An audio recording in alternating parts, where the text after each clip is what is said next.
Sales of motor scooters soared. But scooters can be slow, smelly, and dirty. At least they were before the gadgeteers got their hands on them where we live.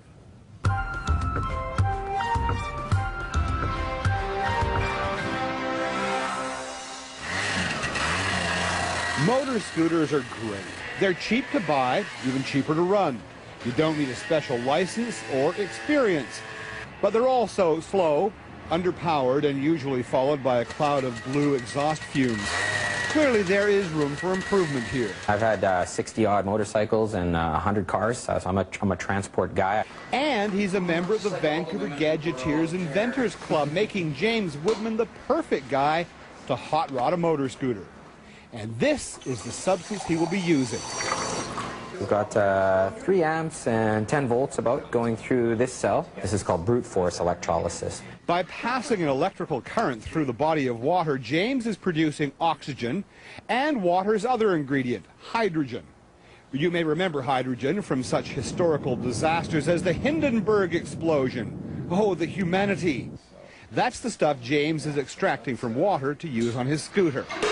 The small motors, it works great. You get quite a bit of energy from it, and in the two-stroke case, it does clean up the particulate matter by having a cleaner burn. James has calculated that by introducing about 8% hydrogen to the fuel-air mixture, he can get an extra 1 horsepower out of his bike. 1 horsepower doesn't sound like a lot until you have only 4 in your bike and get an extra 1 for $200. It's a great deal. Theory is one thing, the real world is something else. James has nominated his girlfriend Sarah as test pilot. After all, it is her scooter. More power, the better. You can see why these two get along. First of all, a baseline to see what the scooter can do with the hydrogen system turned off. 9.57. And now with the secret weapon engaged. Wow, 8.8. It took off way faster and smoother, and I could feel the speed build up. And there was a lot less smoke coming out of the tailpipe. More power with less pollution, the very definition of win-win.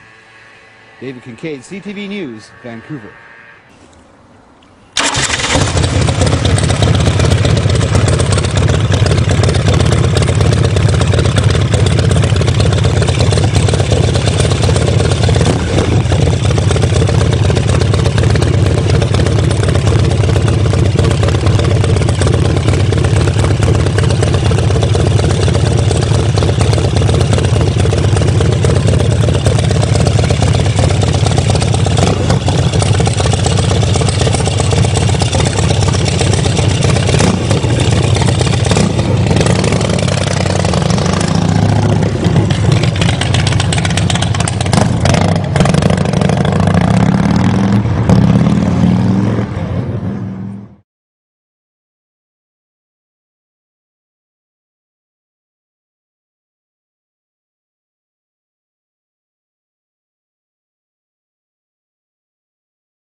Some cool water in a little plastic container, a tube that connects it to the engine, and a dry cell battery backup that can heat up the water. According to this person from the city's GSS Institute of Technology, just add this contraption on and you can watch your mileage grow and your emissions reduced next to nothing. It's an electrolyzer which splits water into its diatomic form, that is hydrogen and oxygen, which has been passed to the engine intake. There it enhances the burning property of the fuel. We got a drastic change in the mileage before implementing our cell and after implementing. by around 11 to 12 kilometers we got the mileage. Some modern day bikes are fitted with an expensive catalytic converter which burns the carbon monoxide produced and releases it as a much more healthier carbon dioxide into the atmosphere. But this happens at the exhaust pipe level. What you see in this variant is burning of the same carbon monoxide, but it happens at the engine level. That's why it burns fuel far better. That's your recipe to milk the best mileage out of every liter of petrol. All it needs now is a mill refining.